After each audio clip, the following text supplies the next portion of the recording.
Chadi wiki Omaba oh Chadi wiki yo Chadi egwe oh Chadi Chadi wiki yo Chadi egwe Chadi wiki yo oh Chadi wiki man oh Chadi wiki Ọnwalode nwoye nwazodoji wesi n'ọmụga ekweli ya egwu a nju onye nwoye gwanụm ibe ngekwe n'ụwa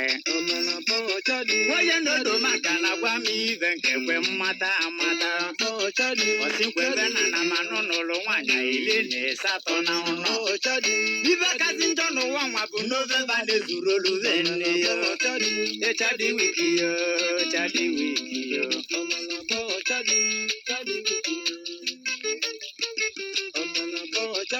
Onwere owu nwoke a na-akpọ Oreke egbuwe Oreke na-agwa gị ive nwe na Oreke na na-anụ ive ọnụ we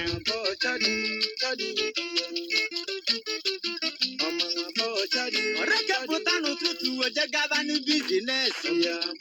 nwunye ya nọrọ n'ụlọ oje na-eme ive dị njọ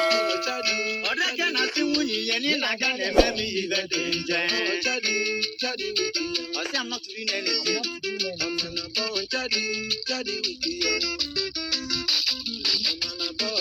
Wepụta n'ofu ụbọchị na Oreke kwadobe bizinesi ya nwunye ya Ivonu aga m anata na tomorrow morning mmanwodo maka na Oreke ewe jebe ọlụ ya nwoke nsebu nụra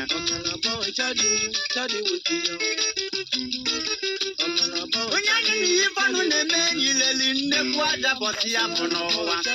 maka na ọ na-ele aja na timba sheki ya bọsị ya bụ di ya anya o lezerele m 3,000 naira wee lụọ nye na panti ya webata na aba Oreke na mpiti ikwere Ivonu kedu maka nwoke o jebe gwa ọrụ ya anya senochego bizines Odomaka n'igwe nnekwu Odomaka na ọkwa ka amalụ ọgọ nwanne m Odomaka na ọnya ka m enyi Ivonu wee kolu panti wee hangi ya na ha nka n'ụwa Odomaka na mba na afọ mkpaliba amụwe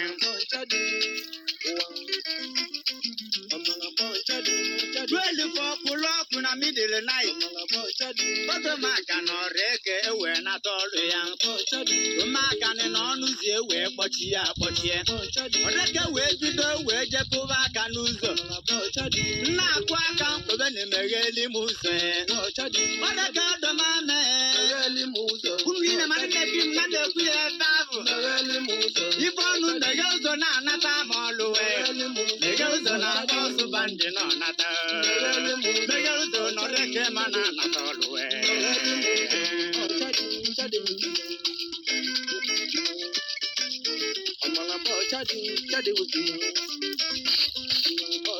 Anụzọ mkpọchi ize akpọchi na mpiti ikwele Oreke Odomaka na-agbakasị anị nọ n'ụzọ n'ụwa webata anụ na onye Ivonu weti na windo wee lozie nene panti na hanga Oreke kwado ka na tiwe nwunye ire nwunye Oreke wee bido kwawa akwa n'ụlọ di m Oreke ka izizi na anamaghịrọhịa di m Oreke anamaghịrọhịa di m dị izizi di m anamaghịrọhịa ọkwa ekwensu mere mụ na nke oje na-ewe ka iwe Oreke weje ka tinye nwunye ya n'iwe webeze ebe n'ụwa wee n'anya na hanga n'ụwa n'anya na hanga wee buzie n'ịkpa nchi ọhụrụ n'ụlọ o wee weta wee kpọga ezi ifuguba ego bute ego n'ụwa wee gụta 3,000 mechezi nteke Ive Oreke na-agwa n'enwunye ya nwunye m Ivonu bụ ebe ọjị dịka oyi nke enwe na dịka Odomaka nnekwu mmadụ na-akpata ego n'ụlọ n'ọmụ nwa akọkọ nkwa asaa na Michael nwanne chedabodo maka n'ebe ibe dị na-atọ mmadụ na-afọ n'ọcha ya dịrị ya n'ọbịta ofu ka ọnụ ene na-afọ ọnụ ala ebe enwe nwaanyị na-esi ite ka nwaanyị na-emesi ebe dị ihe ihe gwara ma nwazi na nsepụ na-ebido ịkpọ mmadụ ya anụ nwaanyị abụrụ ka o megbuo nwunye ya kama nwata nwaanyị na-akpata ibe dị eji anyị na ya kpapụrụ nne m na-ewuwe ebe ọ na-ewuwe nne m na-ewu ebe ọ na-ewuwe ọjọkwezi ebe m tụrụ ebe ọ na-eri n'ime tuupere maka ọjọọ gwara ka ndị oyibo oyibe eme ebe nne m na-ewukwe ebe ọ na-ewuwe ọnụ mmanwụ bụrụ